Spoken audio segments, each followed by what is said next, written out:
Doctor سراج صاحب وہ آیت پڑھتے تھے نا، ما کان ابراہیم یہودی ولا نصرانی، ابراہیم نہ تو یہودی تھے نہ نصرانی تھے.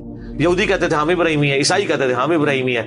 اللہ نے کہا نا، یہی کہا ماں کا یہی مطلب ہے نا، لا ما کان ابراہیم یہودی ولا نصرانی، نہیں ابراہیم نہ یہودی تھے نہ عیسائی تھے، ولکن کان حنیفا مسلما، بلکہ وہ سب سے ٹوٹ کے ایک اللہ کے ہو گئے تھے، اور وہ تو مسلم تھے.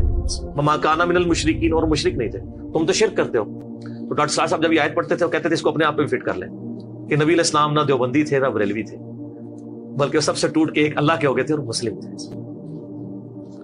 جس بات کی غلطی کا ٹونٹ یہود و نصارہ کو کیا جا رہا ہے، ہمیں نہیں کیا جائے گا. ہمارے نبی علیہ السلام نہ سنی تھے نہ شیعہ تھے، بلکہ تو مسلم تھے. وَسَمَّاكُمُ الْمُسْلِمِينَ. اسی پہ اپنا آپ فخر محسوس کریں.